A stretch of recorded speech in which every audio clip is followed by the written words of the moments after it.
Hello दोस्तों, आज हम मर्चेंट ऑफ वेनिस का एक्ट 2 सीन 1 पढ़ेंगे। अगर आपने पहले के सीन्स नहीं देखे तो ऊपर कार्ड्स में लिंक आ रहा है, आप चाहें तो देख सकते हैं। दोस्तों, एक्ट 2 सीन 1 में प्रिंस ऑफ मोरक्को इंट्रोड्यूस होता है। हमने एक्ट 1 में देखा था कि प्रिंस ऑफ मोरक्को का मैसेंजर आकर बताता है कि प्रिंस आज रात पोर्शिया से मिलने के लिए बेलमोंट में आएंगे। तो एक्ट 2 में प्रिंस ऑफ मोरक्को बेलमोंट में आ चुका है। दोस्तों, मैं आपको बता दूं, मोरक्को एक जगह का नाम है जो अफ्रीका में पड़ती है। और आपको पता होगा कि अफ्रीका में सभी लोगों का रंग काला होता है, क्योंकि अफ्रीका में बहुत गर्मी होती है, बहुत तेज़ धूप होती है, और इसी वजह से वहाँ के लोगों का कॉम्प्लेक्शन बहुत डार्क होता है। लेकिन यूरोपियन कंट्रीज़ बहुत ठंडी होती हैं, और इसी वजह से सभी अंग्रेज़ आपको गोरे मिलेंगे। तो प्रिंस ऑफ मोरक्को पोर्शिया के पास में आकर कहता है, मेरा रंग काला है और इस काले रंग की वजह से आप मुझसे नफरत मत करना।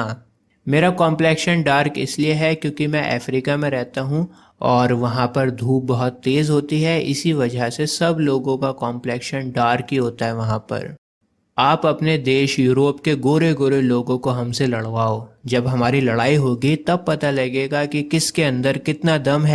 रंग का क्या है, ताकत देखो किसके अंदर ज़्यादा है। फिर पता लगेगा कि तुम्हारे लोग ज़्यादा बहादुर हैं या फिर हम लोग ज़्यादा बहादुर हैं। मैं दिखाऊंगा तुम्हें मेरे अंदर कितना दम है। सुनो लड़की, मेरी जो पर्सनैलिटी है ना, इस पर्सनैलिटी से अच्छे अच्छे घबरा जाते हैं। और मेरे देश मोरक्को की अनमैरिड जवान लड़कियां मुझ पर फिदा हैं, मुझ पर मरती हैं। मुझे इस काले रंग से कोई दिक्कत नहीं है और मैं इसे बदलना भी नहीं चाहता, लेकिन सिर्फ तुम्हें इम्प्रेस करने के लिए मैं अपने काले रंग की बातें कर रहा हूँ। दोस्तों, पोर्शिया ये सब बातें सुनकर कहती है कि मैं इंसान में बहुत सारी क्वालिटीज़ देखती हूँ, सिर्फ रंग को नहीं देखती। अब देखिए, एक्ट 1 में पोर्शिया ने कहा था कि इंसान चाहे कितना ही अच्छा क्यों ना हो, अगर उसका रंग काला हुआ तो फिर मैं उससे शादी नहीं करूंगी। लेकिन यहाँ पर पोर्शिया खुद अपनी बातों से पलट गई। इस बात से हमें ये पता लगता है कि पोर्शिया बहुत चालाक है और सिचुएशन के अकॉर्डिंग अपने ओपिनियंस को चेंज कर लेती है।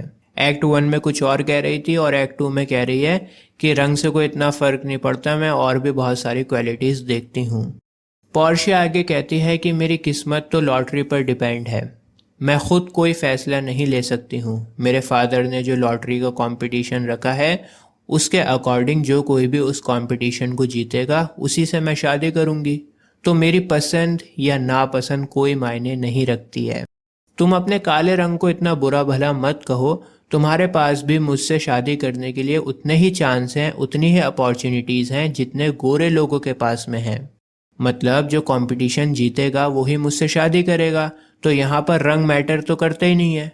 जिसका काला रंग है उसके लिए भी सेम कंपटीशन है और जिसका गोरा रंग है उसके लिए भी सेम कंपटीशन है। तो गोरा और काला यहाँ पर बराबर है और इक्वल अपॉर्चुनिटीज़ हैं दोनों के लिए। प्रिंस ऑफ मोरक्को ये बातें सुनकर कहता है, बहुत शुक्रिया, आपने मुझे गोरे लोगों के इक्वल माना। आप प्लीज़ मुझे वो कास्केट्स दिखाओ जो आपके फादर देकर गए हैं, मैं भी अपनी किस्मत को आजमाना चाहता हूँ। इसके बाद प्रिंस ऑफ मोरक्को अपनी तलवार निकालता है और कहता है, मैंने इस तलवार से बड़े बड़ों की गर्दनें उतारी हैं। मैंने सोफी राजा को मारा है, पर्शिया के राजकुमार को मारा है, वो पर्शिया का राजकुमार जिसने सुल्तान सुलेमान को 3 बार हराया था। बड़े बड़े सूरमा इस तलवार से घबरा जाते हैं। और पोर्शिया, तुम्हारे लिए तो मैं शेरनी के पास में जाकर उसके बच्चे भी उठाकर ला सकता हूँ। दोस्तों, शेरनी अपने बच्चों का बहुत ज़्यादा ध्यान रखती है और शेर के बच्चों को कोई हाथ भी नहीं लगा सकता है। लेकिन प्रिंस ऑफ मोरक्को यहाँ पर बताना चाह रहा है कि वो कितना ज़्यादा बहादुर है और वो कहता है कि मैं तो इतना बहादुर हूँ कि मैं शेरनी के बच्चों को भी उसके पास में से उठाकर ला सकता हूँ। लेकिन आपसे शादी करने के लिए जो कंपटीशन है ना, वो लक के ऊपर बेस्ड है। गोल्ड, सिल्वर और लेड की कास्केट जो चूज़ करनी है उसमें तो कोई स्किल चाहिए ही नहीं है, उसमें तो कोई टैलेंट भी नहीं चाहिए, कोई ताकत भी नहीं चाहिए। हो सकता है कि बहुत ही कमज़ोर इंसान सही कास्केट को चूज़ कर ले और कोई बहुत ही बहादुर और ताकतवर इंसान गलत कास्केट को चूज़ कर ले। मैं तो बहुत ताकतवर हूँ, लेकिन हो सकता है कि मुझसे बहुत ही कमज़ोर इंसान इस कंपटीशन को जीत जाए, क्योंकि आपका जो कंपटीशन है वो लक के ऊपर बेस्ड है। इसमें कोई स्किल या कोई टैलेंट नहीं चाहिए। मैं अपनी किस्मत को ट्राई ज़रूर करूँगा, लेकिन अगर मैं ये कंपटीशन नहीं जीत पाया तो फिर मैं दुख से मर जाऊँगा।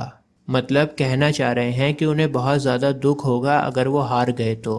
पोर्शे कहती है अगर आप कंपटीशन हार गए ना तो आप मुझसे शादी कर पाओगे और ना ही किसी और लड़की से शादी कर पाओगे। इस कंपटीशन की यही कंडीशन है कि अगर आप एक बार हार गए तो फिर आप शादी नहीं कर सकते। प्रिंस ऑफ मोरक्को कहता है ठीक है, मुझे मंजूर है, तुम्हें पाने के लिए मैं अपनी किस्मत आजमाऊंगा। चलो मुझे लेकर चलो, जहाँ पर तुम्हारी कास्केट्स हैं वहाँ पर लेकर चलो। पोर्शिया बोलती है कि पहले हम लोग मंदिर चलते हैं, मंदिर के बाद डिनर करेंगे आराम से और फिर चलेंगे कास्केट्स के पास। प्रिंस ऑफ मोरक्को कहता है ठीक है, जैसा तुम कहो। अगर मैं तुम्हें जीत गया ना तो फिर मैं दुनिया का सबसे खुशनसीब इंसान होऊंगा, और अगर मैं तुम्हें हार गया तो दुनिया में मुझसे ज़्यादा बदनसीब इंसान कोई नहीं होगा।